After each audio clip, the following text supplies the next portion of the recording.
నమస్తే మిత్రులారా, నేను మీ జర్నలిస్ట్ శంకర్ని. ముఖ్యమంత్రి రేవంత్ రెడ్డి గారు కులాల రాజకీయాన్ని చాలా పీక్స్కి తీసుకుపోతా ఉన్నాడు. బేసిక్గా తెలంగాణ రాష్ట్రంలో, తెలంగాణ ప్రాంతంలో ఈ కులాల పేరు మీద రాజకీయం చాలా తక్కువ ఉంటుండే. ఉమ్మడి రాష్ట్రంలో అయితే కేవలము ప్రాంతీయవాదం, అంటే తెలంగాణ అనేటువంటి రాష్ట్ర ఏర్పాటు కోసం మాత్రమే రాజకీయం బాగా నడిచేది. ఎప్పుడైతే తెలంగాణ ఏర్పడిన తర్వాత కూడా తెలంగాణ రాష్ట్ర అభివృద్ధి, ఆ పార్టీ సిద్ధాంతాలు, ఏ పార్టీకి ఆ పార్టీ సిద్ధాంతాల వ్యవహారం నడిచేది. తెలంగాణ గడ్డ మీద పెద్దగా కులాల రాజకీయం, మతాల రాజకీయం లేకుంటుండే. ఎప్పుడైతే బీజేపీ ఇక్కడ బలపడిందో, బీజేపీ బలపడ్డప్పుడు మత రాజకీయం పెరిగింది. దాని తర్వాత కాంగ్రెస్ పార్టీ ఎప్పుడైతే అధికారంలోకి వచ్చిన తర్వాత కులాల రాజకీయం చాలా భయంకరంగా విరిగిపోయింది. అయితే మీరు ఒకసారి కాంగ్రెస్ పార్టీ ఎన్నికల ప్రచారంలో కానీ, రేవంత్ రెడ్డి గారి ప్రచార శైలి కానీ మనం అబ్జర్వ్ చేస్తే, ఆయన మొదటి నుంచి కూడా ఒక పార్టీని టార్గెట్ చేసిన దానికంటే కూడా ఒక కులాన్ని ఆయన టార్గెట్ చేసుకుంటూ వచ్చిండు. ఎవరు? రేవంత్ రెడ్డి గారు. కర్ణాటకలో పెట్టినటువంటి సభ కావచ్చు, లేకపోతే తెలంగాణ రాష్ట్రంలో చేసినటువంటి ఎన్నికల ప్రచారం కావచ్చు, ఇవన్నీ మనం అబ్జర్వ్ చేసి చూస్తే ఆయన బీఆర్ఎస్ పార్టీని వ్యతిరేకించినట్టు లేదు, ఒక కులాన్ని వ్యతిరేకించినట్టుగా, ఒక కుటుంబాన్ని వ్యతిరేకించినట్టుగా రాజకీయం చేసుకుంటూ వచ్చిండు. ఎందుకంటే పార్టీని వ్యతిరేకిస్తే, ఇప్పుడు ఒకసారి మనం అబ్జర్వ్ చేస్తే, ఒక వ్యవస్థని మనం విమర్శించినాం అనుకో, పెద్దగా దానికి ప్రచారం ఉండదు. ఆ వ్యవస్థలో ఉన్నటువంటి ఒక వ్యక్తిని మనం విమర్శించినాం అనుకో, తప్పకుండా ఫోకస్ అవుతుంది. సో కాబట్టి పార్టీ మొత్తాన్ని విమర్శిస్తే పెద్దగా ప్రయోజనం ఉండదని గమనించిన రేవంత్ రెడ్డి ఒక కులాన్ని, ఒక కుటుంబాన్ని మాత్రమే టార్గెట్ చేసిండు. అందులో వెలమ సామాజిక వర్గము, దాంట్లో కేసీఆర్ గారి కుటుంబాన్ని బాగా టార్గెట్ చేసిండు. కేసీఆర్ గారి కుటుంబాన్ని, వెలమ సామాజిక వర్గాన్ని, రెండిట్లని టార్గెట్ చేసిండు. అధికారంలోకి రాకముందు కూడా కర్ణాటక సభలో రెడ్డి సామాజిక వర్గం మీటింగ్ పెట్టినప్పుడు కూడా అట్లనే మాట్లాడిండు. దాని తర్వాత ఇక్కడ తెలంగాణ రాష్ట్రంలో అక్కడక్కడ ఎన్నికల మీటింగ్లలో కూడా ఆ కులాన్ని టార్గెట్ చేస్తూ, ఆ కుటుంబాన్ని టార్గెట్ చేస్తూ రాజకీయం చేసిండు. కొన్ని ఛానళ్ళ ఇంటర్వ్యూలలో కూడా ఇలాగే టార్గెట్ చేసిరు. ఒక కులాన్ని, ఒక కమ్యూనిటీని, ఒక కమ్యూనిటీని, ఒక కుటుంబాన్ని. వాళ్ళు ఎంతమంది ఉన్నారు, పిడికెడ మంది లేరు, ఒక బస్తా ఉండితే సరిపోతుంది, ఇట్లాంటివన్నీ కూడా కొంత తీసి పడేసినట్టుగా మాట్లాడుకుంటా జనాన్ని అట్రాక్ట్ చేసేటువంటి ప్రయత్నం చేసిండు. కానీ ఆ కుల రాజకీయం ఇలా పీక్స్కి వెళ్ళిపోయింది, చాలా తారాస్థాయికి వెళ్ళిపోయింది. రేపు భవిష్యత్తులో ఒక కులం మీద ఒక కులం ప్రతీకారం తీర్చుకునే కాడికి వెళ్ళిపోయింది. ఇప్పుడు ఈ మాట ఎందుకు చెప్తున్నా అంటే, ఇవాళ జరుగుతున్నటువంటి పరిణామం, కేసులు కానీ, ఆ కేసులలో అరెస్ట్ అవుతున్నటువంటి వాళ్ళు కానీ, ఇవన్నీ చూసుకుంటా పోతుంటే ఎక్కువగా అత్యధికంగా ఒకటే సామాజిక వర్గానికి సంబంధించినటువంటి వాళ్ళు అరెస్టులు అవుతూ ఉన్నారు, కేసులు అవుతూ ఉన్నాయి. వాళ్ళ మీద రాజకీయంగా కానీ, ఇట్లా ఆర్థికంగా కానీ వాళ్ళని ఇబ్బందులు పెట్టేటువంటి ప్రయత్నం జరుగుతూ ఉంది. వెలమ సామాజిక వర్గం మీద రేవంత్ రెడ్డి గారు చేస్తున్నటువంటి రాజకీయం ఎలా ఉందో ఒకసారి మనం చెప్పేటువంటి ప్రయత్నం చేస్తాం. ఆయన అధికారంలోకి వచ్చిన కాడ నుంచి డే 1 నుంచి ఆ సామాజిక వర్గాన్ని ఫోకస్ చేస్తే అయ్యేది ఏముంది శంకర్, నువ్వెందుకు దానికోసం అంత మాట్లాడుతున్నావు అనేటువంటి మాట రావచ్చు.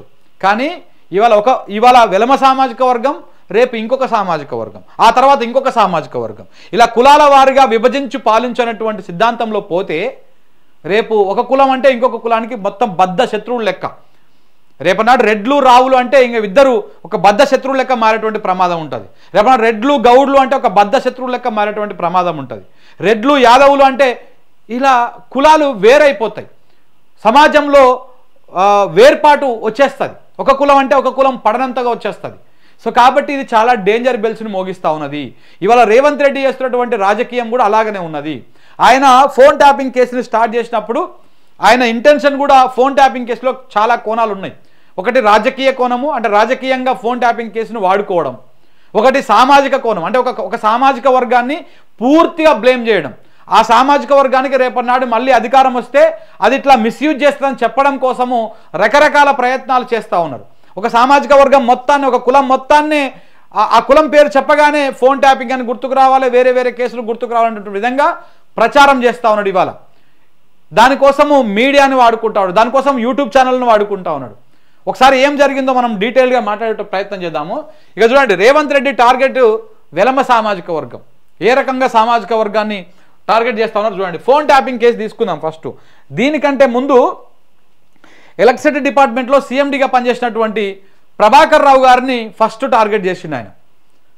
ఆయన ముందు నా దగ్గర రమ్మని చెప్పండి, వచ్చి కూసోవని చెప్పండి అంటే ప్రభాకర్ రావు గారు ఈయన కొంత ఈ దుందుడుకుతనాన్ని గమనించి రిజైన్ చేసేసి, అవసరం లేదు, నేను రావాల్సిన అవసరం లేదు, అన్ని ప్రభుత్వానికి కావాల్సిన అప్పచెప్పేసిన అని చెప్పేసి ఆయన పట్టించుకోవాలి, రాలేదు. తర్వాత అది పెద్దగా హైలైట్ కాలేదు, సైలెంట్ అయిపోయింది ఆ వ్యవహారం.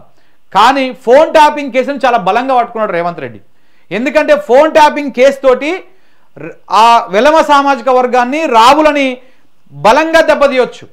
ఇటు రాజకీయంగా దెబ్బతీయొచ్చు, ఆర్థికంగా దెబ్బతీయొచ్చు, సమాజంలో దెబ్బతీయొచ్చు, పలసన చేయొచ్చు వాళ్ళని అనేటువంటి టార్గెట్ చేసుకున్నట్టుగా చాలా స్పష్టంగా అర్థమవుతుంది. ఒకసారి మనం ఫోన్ ట్యాపింగ్ కేసును చూసుకుంటే ఇందులో ప్రధానంగా టార్గెట్ చేసింది ప్రభాకర్ రావుని రేవంత్ రెడ్డి గారు టార్గెట్ చేసింది. ప్రభాకర్ రావు గారు ఎవరు? ఆయన ఎస్ఐబికి చీఫ్గా ఉండే. సో కాబట్టి ఆయనను టార్గెట్ చేసారు. ఆయన టార్గెట్ చేసి ఆయన పట్టుకురావడం కోసం చాలా తీవ్రంగా ప్రయత్నాలు చేసిండు. కాకపోతే ఆయన హెల్త్ బాగాలేక హార్ట్ సర్జరీ రకరకాల ఇబ్బందులు ఉంటే అక్కడ ఆయన ఫారిన్కి వెళ్ళి ట్రీట్మెంట్ చేయించుకొని అక్కడే ఉన్నాడు. తర్వాత వీళ్ళు ఎట్లా టార్గెట్ చేస్తున్నారని చెప్పేసి కొంత రావడానికి ఆచితూచి వ్యవహారం చేసిండు. ఫైనల్గా సుప్రీంకోర్టు ఆదేశాలతోటి, సుప్రీంకోర్టు ప్రొటెక్షన్ తోటి ఆయన హైదరాబాద్లో అడుగుపెట్టిండు. సో అట్లా ప్రభాకర్ రావు గారిని టార్గెట్ చేసిండు ఫస్ట్. అయితే ఆయన లేడు కాబట్టి ప్రణీత్ కుమార్ని అరెస్ట్ చేసిండు. మొదటిసారిగా ప్రణీత్ కుమార్ని అరెస్ట్ చేసిండు. వాస్తవానికి ఈయన పేరులో రావు ఉండదు ప్రణీత్ కుమార్ పేరులో, కానీ మీడియాలో, సామాజిక వర్గం మీడియాలో, కుల మీడియా ఉంటుంది కదా, ఒక సామాజిక వర్గం మీడియాలో ప్రణీత్ రావు అని చెప్పేసి ప్రచారం చేయించారు. ఆయన సర్టిఫికేట్లో కానీ ఆయన డ్యూటీలో కానీ ఎక్కడ కూడా ప్రణీత్ రావు అనేటువంటి మాట ఉండదు. కానీ ప్రణీత్ కుమార్ అయితే ప్రణీత్ రావు అని పెట్టారు. తర్వాత ప్రణీత్ రావుని అరెస్ట్ చేసిరు. తర్వాత భుజంగరావు, రాధాకిషన్ రావు, శ్రవణ్ రావు, ఎవరు ఇట్లా ఈ రావులతో టార్గెట్. అలాగే దయాకర్ రావు, అద్దంకి మన ఎవరు ఎర్రబెల్లి దయాకర్ రావుని టార్గెట్ చేసి ఈ ఫోన్ ట్యాపింగ్ కేసులో లాగడం కోసం ప్రయత్నాలు చేసిరు, రాజకీయంగా దెబ్బకొట్టడం. ఇక్కడ వరకేమో సామాజిక వర్గాన్ని దెబ్బతీయడం, అంటే వీళ్ళందరూ కలిసి ఇట్లా ఫోన్ ట్యాపింగ్ చేస్తున్నారు అన్నట్టు ఒక బ్యాడ్ నేమ్ తీసుకురావాలనేటువంటి ప్రయత్నం చేయడం. దాని తర్వాత దయాకర్ రావుని రాజకీయంగా దెబ్బకొట్టడం. నవీన్ రావు ఎమ్మెల్సీగా ఉండే కదా, నవీన్ రావుని ఇదే ఫోన్ ట్యాపింగ్ కేసులో కొన్ని రోజులు ఇబ్బందులకు గురి చేసిరు, కొన్ని రోజులు ఆయన పేరు తీసుకొచ్చారు, తెర మీద తీసుకొచ్చారు, రకరకాల చర్చ పెట్టిరు. ఇగో ఇక్కడ ఈయన టార్గెట్ చేసిరు. ఇక కేటీఆర్ గారిని, కేటీఆర్ గారి గురించి అయితే మనం ఎంత చెప్పినా తక్కువనే. ఎన్ని రకాలుగా బ్లేమ్ చేయాలనో అంత బ్లేమ్ చేసిరు ఈ ఫోన్ ట్యాపింగ్ కేసులో ఆయనని. ఎందుకంటే తన రాజకీయ ప్రత్యర్థిగా కేటీఆర్నే ఊహించుకున్నాడు రేవంత్ రెడ్డి. రేపు ఆయన ప్లేస్లో కానీ రేపనాడు భవిష్యత్తు లీడర్గా ఆయననే ఊహించుకున్నాడు. కాబట్టి ఎంత పలచన చేయాలనో, కేటీఆర్ని ఎన్ని రకాలుగా పలచన చేయాలనో అన్ని రకాలుగా పలచన చేసింది. దానికోసము యూట్యూబ్ ఛానల్ను వాడుకున్నాడు, దానికోసము మెయిన్ స్ట్రీమ్ మీడియాను వాడుకున్నాడు, ఒక సామాజిక వర్గం మీడియాను వాడుకున్నాడు, బలంగా విష ప్రచారం చేయించిండు. ఫోన్ ట్యాపింగ్ కేసు అని చెప్పేసి ఇక మనం మహాన్యూస్ ఇన్సిడెంట్ చూసినాం కదా, హీరోయిన్ల ఫోన్లు, హీరోల ఫోన్లు ఇట్లా రకరకాలుగా కొంతమంది మంత్రులతో స్టేట్మెంట్లు ఇప్పించిండు. అంటే మరి దిగజారుడు స్టేట్మెంట్లు, ఇట్లాంటివన్నీ కూడా చేయించిండు. వాళ్ళ బావమరిది ఇంటి మీద పోలీసులతో రైడ్ చేయించిండు. ఎక్కడో ఒక రకంగా ఆయనని ఇబ్బందులకు గురి చేయాలి, సమాజంలో కేటీఆర్ అనగానే కొంత పలసన చేయాలి పేరుని అనేటువంటి ప్రయత్నం చాలా తీవ్రంగా చేసిండు. ఇందులో ఏంటిది, రెండు కోణాలు, ఒకటి రాజకీయ కోణం, ఒకటి సామాజిక కోణం. రాజకీయ కోణం ఏమో ఆయన రాజకీయంగా పలసన చేయడం, సమాజంలో పలసన చేయడం. ఇంకొకటి సామాజిక వర్గం ఏందో వెలమ సామాజిక వర్గం టార్గెట్ చేసింది కాబట్టి ఆ సామాజిక వర్గంలో పెద్దలుగా ఉన్నారు కాబట్టి వాళ్ళని టార్గెట్ చేయడం. ఇది కేటీఆర్ గారి విషయంలో రేవంత్ రెడ్డి చేసినటువంటి వ్యవహారం. ఇక హరీష్ రావు గారిని కూడా ఈ ఫోన్ ట్యాపింగ్ కేసులో ఇరికేయడం కోసం చాలా తీవ్రంగా ప్రయత్నాలు చేశారు. దాంతోపాటు కవిత గారి విషయంలో కూడా మనం చూస్తూనే ఉన్నాం. ఇట్లా ఫోన్ ట్యాపింగ్ కేసులో అందరినీ రావు కమ్యూనిటీని బాగా ఫోకస్ చేశారు. మిగతా వాళ్ళు లేరా అంటే దీంట్లో ఉన్నారు. ఈ ఫోన్ ట్యాపింగ్ కేసును ప్రాపర్గా ఇన్వెస్టిగేషన్ చేస్తే వేరే సామాజిక వర్గానికి సంబంధించినటువంటి అధికారులు కూడా వస్తారు ఇందులోకి, దళిత సామాజిక వర్గానికి సంబంధించినటువంటి అధికారులు కూడా వస్తారు, ఐపీఎస్లు కూడా వస్తారు. కానీ వాళ్ళని టచ్ చేస్తలేడు. ఎందుకు టచ్ చేస్తలేడు? ఒకవేళ టచ్ చేస్తే ఈయన కాజ్ ఏంది, ఒకటే సామాజిక వర్గాన్ని టార్గెట్ చేయాలి, మిగతా సామాజిక వర్గం కాదు. సో కాబట్టి ఈ రకంగా ఓన్లీ ఈ ఒకటే లైన్లో తీసుకుపోతా ఉన్నాడు. ఆ మధ్యలో వచ్చినటువంటి వాళ్ళని ఏదో వాళ్ళకు పిలవలేదనకుండా, కేసులో లేరనకుండా ఓ నోటీసులు ఇచ్చో, 1-2 సార్లు విచారణకు పిలిపించో వాళ్ళని పక్కన పెట్టేస్తా ఉన్నాడు. కానీ ఈ సామాజిక వర్గానికి సంబంధించినటువంటి అధికారులను మాత్రం అరెస్టులు చేయడం, కేసులు పెట్టడం, విచారణ పేరుతో పిలవడం, రకరకాలుగా ఇబ్బందులకు గురి చేయడం. దాంట్లో కొంతమంది ఏం చేసిరు, రేవంత్ రెడ్డితో కాంప్రమైజ్ అయిపోయినటువంటి వాళ్ళు కొంతమంది ఉన్నారు. నయానో భయానో కాంప్రమైజ్ అయిపోయారు కొంతమంది ఏమో తలొగ్గకుండా విచారణ ఎదుర్కొంటా ఉన్నారు. ఇట్లా ఈ సామాజిక వర్గాన్ని ఇబ్బందులు పెట్టుకుంటూ వస్తూ ఉన్నాడు. ఇక దాని తర్వాత కాళేశ్వరం విషయంలో వీళ్ళు ఒక తప్పుడు ప్రచారాన్ని దాదాపు 2 సంవత్సరాలుగా చేసుకుంటూ వస్తూ ఉన్నారు. కాళేశ్వరం కూలిపోయింది, అది కూలేశ్వరం అని, 1,00,000 కోట్లు గోదావరిలో కలిసిపోయినాయని ఇట్లా చెప్పుకుంటూ వస్తూ ఉన్నారు.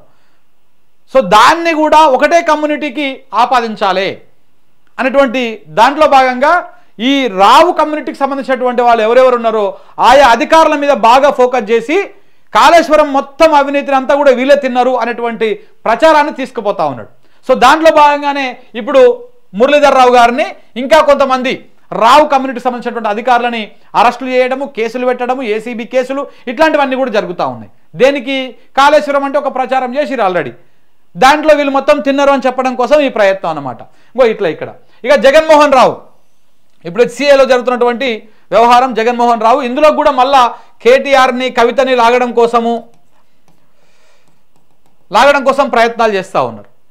ఇక దాంతోపాటు సందీప్ రావు అధికారి, ఐపీఎస్ అధికారులను కూడా ఇందులోకి, వేణుగోపాలరావు మరొక అధికారి, రాజ్పాకాల కేటీఆర్ గారి బావమరిది, ఆయనను కూడా ఇందులో అంటే ఈ సామాజిక వర్గాన్ని దెబ్బతీసే కార్యక్రమంలో భాగంగా ఆయనను కూడా ఇబ్బందులకు పెట్టడం. ఇక ఉమామహేశ్వరరావు ఈయన ఒక police officer, ACB assistant police commissioner సిసిఎస్లో పనిచేసిండ్రు. ఆయన ఒక ఏసీబీ కేసులో ఆయన్ని అరెస్ట్ చేసి ఆయన్ని ఇబ్బంది పెట్టండి. వీళ్ళు తప్పు చేయలేదని నేను అనట్లేను, ఏది ఇలా ఏసీబీ కేసులో దొరికినటువంటి వాళ్ళని, కానీ ఒకటే సామాజిక వర్గం సంబంధించినటువంటి వాళ్ళే లంచాలు తీసుకుంటున్నారా? మిగతా రెడ్డి ఆఫీసర్లు ఎవరు లంచాలు తీసుకోవడం లేదా? మిగతా వేరే ఏ ఆఫీసర్ లంచాలు తీసుకోవడం లేదా? కానీ వీళ్ళని ఎందుకు టార్గెట్ చేస్తూ ఉన్నారు? ఎందుకంటే ఒక సామాజిక వర్గాన్ని బ్లేమ్ చేయాలి కాబట్టి ఆ సామాజిక వర్గాన్ని టార్గెట్ చేసి వీళ్ళంతా వీళ్ళ పేరు చెప్పంగానే ఈ కేసులు గుర్తుకు రావాలి, వీళ్ళు చెప్పంగానే ఈ అవినీతి గుర్తుకు రావాలి. దానికోసం చేస్తున్నటువంటి ప్రయత్నం ఇది. ఇలా అయిపోతే ఇక ఆఫీసర్లు చూసుకుంటే అపూర్వారావు, సందీప్ రావు, గజపతి భూపాల్ రావు, ఇలా ఒకరొకరిని అందరినీ లూప్ లైన్లో పెట్టిండు. కొంతమంది ట్రాఫిక్లో పడేసిండు, లూప్ లైన్లో వాళ్ళకి పోస్టింగ్లు ఇవ్వకుండా ఇబ్బందులకు గురి చేయడం. ఇక దాంతోపాటు ఏసీబీ కేసులు ఉన్నాయి కదా, యాంటీ కరప్షన్ బ్యూరో కేసులు, దీంట్లో రావు సామాజిక వర్గం సంబంధించినటువంటి వాళ్ళని ఏ చిన్న దొరికినా కానీ భూతద్దంలో పెట్టి మరి వెతికి వాళ్ళని అరెస్ట్ చేయించుడు, వాళ్ళ మీద సస్పెండ్ కార్యక్రమాలు చేసుడు, ఈ ఏసీబీ కేసులు నమోదు చేయించుడు జరుగుతూనే ఉన్నాయి. దీంట్లో కొంతమంది ఈ కేసులకు భయపడి ఈ రైట్స్ కాకముందు కొంతమంది కాంప్రమైజ్ అయిపోయి కొన్ని మూటలు ఇచ్చిపుచ్చుకున్నటువంటి వాళ్ళు కూడా ఉన్నారు, ఇందులో లేరని కాదు. సో దాంతోపాటు మెయిన్గా వెలమ కాంట్రాక్టర్లు, చిన్న కాంట్రాక్టర్ కా నుంచి మొదలు పెడితే పెద్ద కాంట్రాక్టర్ దాకా, అంటే చిన్నగా అంటే 1 కోటి 2 కోట్లు 10 కోట్ల కాంట్రాక్ట్ చేసేటువంటి కాంట్రాక్టర్ల కా నుంచి 100,000 కోట్ల కాంట్రాక్టర్ దాకా ప్రతి ఒక్కరిని బెదిరింపులకు పాల్పడము, నయానా భయానా చేసి వాళ్ళని తన గ్రిప్లో తెచ్చుకోవడము, ఇవన్నీ కూడా చేస్తూ ఉన్నారు. ఇదంతా కూడా ఇంక ఇట్లా చెప్పుకుంటూ పోతే చాలా శాంతాడంత ఉంది లిస్టు, బోర్డు మీద రాలేనంత పెద్ద లిస్టు ఉన్నది, అధికారులలో కానీ, బిజినెస్ మ్యాన్లలో కానీ, పొలిటికల్ లీడర్లలో కానీ ఇట్లా. సో కాబట్టి వీళ్ళందరినీ టార్గెట్ చేసుకుంటా ఒక సామాజిక వర్గాన్ని టార్గెట్ చేసుకుంటూ పోతా ఉన్నాడు రేవంత్ రెడ్డి. ఈ సంవత్సరం 8 నెలల కాలంలో ఆయన చేసింది గిదే, ఇంతకు మించి ఇంకోటి ఏమీ లేదు. ఇదే ఒక సామాజిక వర్గాన్ని టార్గెట్ చేయాలి. రేపన్నాడు అధికారం వాళ్ళ చేతిలోకి పోకుండా చూడాలి, దానికోసం వాళ్ళకు ఏ అవకాశాలను వాటన్నింటి కొట్టుకుంటూ రావాలి.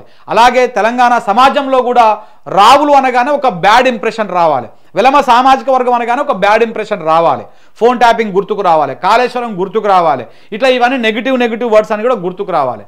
అలా గుర్తుకొస్తే రేపన్నాడు వాళ్ళకి ఎవరు కూడా వాళ్ళ వెనకాల ఉండరు అన్నటువంటి ప్రయత్నంలో భాగంగా రాజకీయ ఆర్థిక స్వప్రయోజనాలు ఇందులో, ఇంకోటి ఏంది సామాజిక వర్గం, ఇవన్నీ కోణాల నేపథ్యంలో ఈ రకంగా టార్గెట్ చేసుకుంటూ పోతా ఉన్నాడు రేవంత్ రెడ్డి గారు.